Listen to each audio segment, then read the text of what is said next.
మనం ఇంట్లో దేవునికి దీపారాధన చేసినా కొంతమందికి కొన్ని విషయాలు తెలియక పొరపాట్లు చేస్తుంటారు. మరికొందరికి నియమాలు తెలియకపోవచ్చు. ఏ ప్రమిదను దీపానికి ఉపయోగించాలి, ఏ నూనెను దీపం వెలిగించడానికి ఉపయోగించాలి అనే విషయంపై సరైన అవగాహన ఉండదు. అయితే నిత్య పూజకు ఎలాంటి ప్రమిదను వాడాలి, ప్రత్యేక పూజలో ఎలాంటి దీపాలను వెలిగించాలి వంటి సందేహాలు చాలామందికుంటాయి. అలాగే దీపాన్ని ఈ ఆకులపై వెలిగిస్తే సకల లాభాలు కలుగుతాయని పండితులంటున్నారు. మరి ఏ ఆకులపై దీపాన్ని వెలిగించాలి అనే విషయాలను ఇప్పుడు తెలుసుకుందాం. మనం దీపారాధనను పంచలోహాలు, వెండి, మట్టి ప్రమిదల్లో చేయడం చాలా మంచిది. అయితే నిత్య పూజకు మాత్రం మట్టి ప్రమిదలు వాడడం మంచిది కాదు. అయితే తెల్లవారుజామున 3 గంటల నుంచి 5 గంటలలోపు దీపారాధన చేయడం మంగళకరం. సూర్యాస్తమయం తరువాత దీపాన్ని వెలిగించి మహాలక్ష్మిని స్మరించడం వలన కోరిన కోరికలు నెరవేరుతాయి. తూర్పు ముఖాన దీపాలు వెలిగిస్తే గ్రహ దోషాలు, కష్టాలు తొలగిపోయి సంతోషంగా ఉంటారు.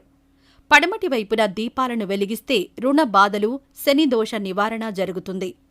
అదే ఉత్తర దిక్కున దీపం వెలిగిస్తే సిరి సంపదలు, విద్య వంటివి సిద్ధిస్తాయి. దక్షిణ వైపు దీపారాధన చేయకూడదు. దక్షిణం వైపున దీపం వెలిగిస్తే కష్టాలు, దుఃఖం, బాధ కలుగుతాయి. దీపారాధనకు తామర కాడతో చేసిన ఒత్తులు వెలిగిస్తే పూర్వజన్మ పాపాలు తొలగిపోయి సంతోషంగా జీవిస్తారు.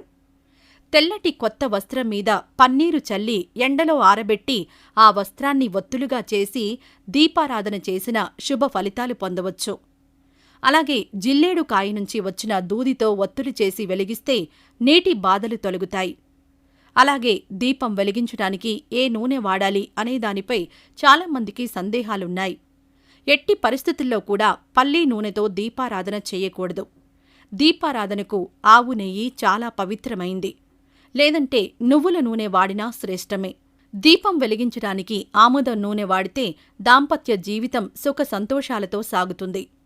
విప్ప, వేప నూనెలు, ఆవు నెయ్యి వాడడం వలన ఆరోగ్యం బాగుంటుంది. నల్ల నువ్వుల నూనెతో శనీశ్వరునికి దీపారాధన శుభకరం. అదే ఆవు నెయ్యి, విప్ప, వేప, ఆముదం, కొబ్బరి మిశ్రమ నూనెలతో 41 రోజులు దీపారాధన చేస్తే సకల శుభాలు, అష్టైశ్వర్యాలు సిద్ధిస్తాయి. దీపాన్ని కింద పెట్టకూడదు. దీపం కింద తమలపాకును లేదా ఏదైనా ప్లేట్ను ఉపయోగించాలి. దీపారాధన చేయడానికి, దీపాన్ని పెట్టడానికి తమలపాకును ఉపయోగిస్తే చాలా మంచి ఫలితం దక్కుతుంది. దానికోసం ముందుగా తమలపాకును మన హిందూ సంప్రదాయంలో చాలా శుభంగా భావిస్తారు. తమలపాకు చివర లక్ష్మీదేవి, మధ్యలో సరస్వతీదేవి, చివరన పార్వతీదేవి ఉంటారని అంటుంటారు. అందుకే తమలపాకుని అంత పవిత్రంగా భావిస్తారు. పండుగలలో ఖచ్చితంగా తమలపాకును ఉపయోగిస్తారు. దీపారాధన చేయడానికి ముందు 2 పెద్ద తమలపాకులను తీసుకొని వాటిని నీటితో శుభ్రంగా కడిగి వాటిపై పసుపుతో శతకోణం వేసి వాటితో దీపారాధన చేసినట్లయితే అమ్మవారు అక్కడే కూర్చుంటారు.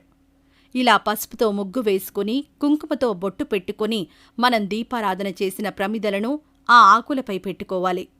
ముందుగా వాటిలో నూనె పోసుకొని ఒత్తులు వెలిగించుకొని బొట్టు పెట్టాలి.